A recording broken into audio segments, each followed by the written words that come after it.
I mean, we do have an incredible body. We have one. That's our fortress, our temple, whatever you want to call it. That's our meat sack for walking around during our lifetime. And then it's over and done with. It's gone. And I feel like we don't give that the credit it's due, and we don't treat it as we should. And it's unfortunate. It takes three near-death experiences for people to wake up to the fact that that's not sustainable.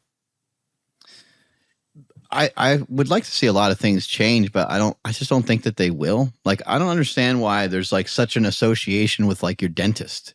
Like, most people that have insurance that like give a shit about their teeth, they go to the dentist like twice a year. And what about your kids? Your kids go to the dentist twice a year, right?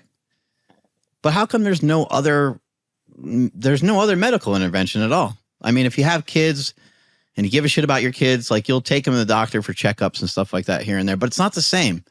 The dentist is twice a year. They check your teeth twice a year like clockwork. Every once in a while you miss an appointment and you got to either reschedule it, or you'll see them a year from now rather than 6 months from now. But I don't understand why it's not routine to just go and communicate with the doctor when you're 17, 18, 19, 20, 23, 25. It should be. It's maybe a little bit more, you'll see it a little bit more from women, because women with like birth control and like various things.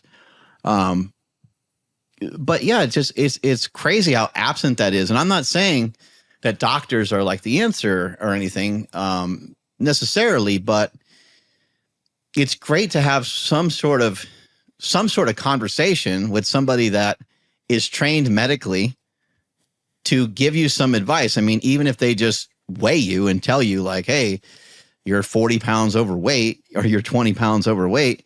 Now they might prescribe you a bunch of stuff and you might not like that, but hopefully that still leads to some sort of change where you say, oh man, like this guy's prescribing me statins and I'm only 38. I don't know if I need those.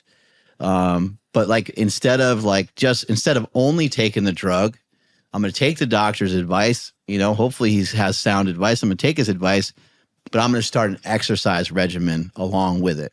You know what I mean? Like, and so I would love to see some of those changes happen. It does seem like people are starting to get their blood work done more often, and that's a pretty good move in the right direction. But I think that that's still on the newer side of things. And like, we probably need to continue to learn more.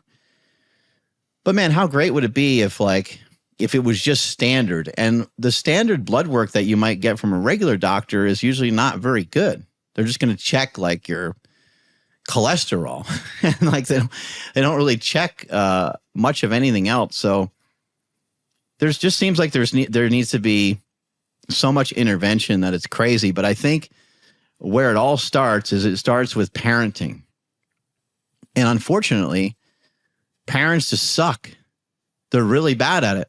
There's so much neglect going on in this country that it's just like, it's completely unbelievable. And I think neglect is the most hurtful thing out of everything.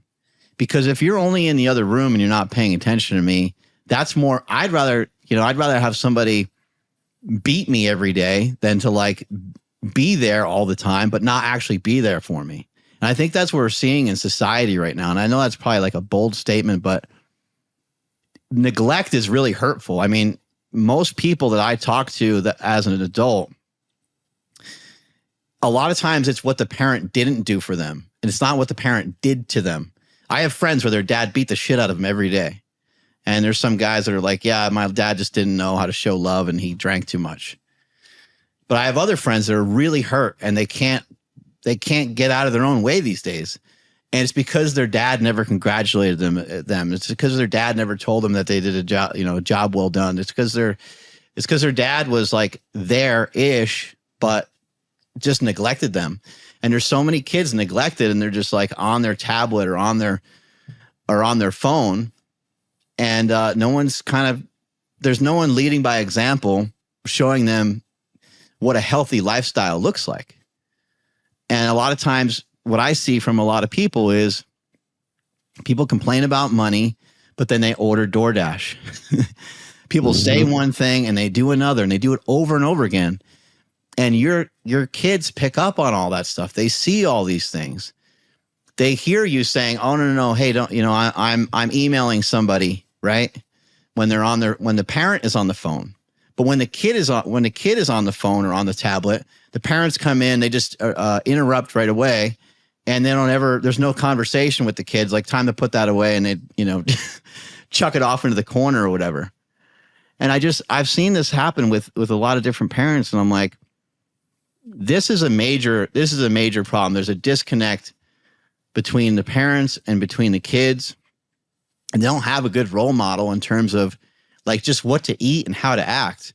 And you don't have to necessarily eat the way that you and I eat, because we're doing stuff that's like, I don't know, 3% or 1% or 0.001% of the population even cares about, right? Like we understand that. But what about just showing your kids there's like just good options? Like have some blueberries in the fridge, have some apples, have like just a variety of foods around, so your kids see that there's a lot of options, and all these options actually taste good. Because people think the only thing that tastes good, like a lot of kids, a lot of teenagers these days, they think the only thing that tastes good, like my daughter's friends, my daughter's 17. My daughter's like, "Dad, they don't eat real food, like ever." And I'm like, "Shit." And he's like, "Yeah, only." My daughter said, "Only when they come over our house, they actually have real food." So it's amazing, and so I think that we need better leadership from parents. But I think parents feel like they're too far behind. Parents are sick themselves, or they're getting there. They're fat. They're overweight. They're working all the time. But I think everyone's just sort of like making their day and making their life a little bit harder than it needs to. And they're just like overly stressed out. They don't know how to deal with the stress. And if you worked out and if you ate properly, you'd be able to handle the stress easier. Maybe the stress would still bother the hell out of you. And that's fine.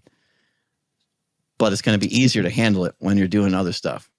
Yeah, and some things aren't supposed to necessarily be easy. Like, you acclimate to it, like effort's required in life. You know Bill Schindler? Are you familiar with him? No. Bill Schindler's awesome. I can get you connected. He's one of my best friends. We hunt together.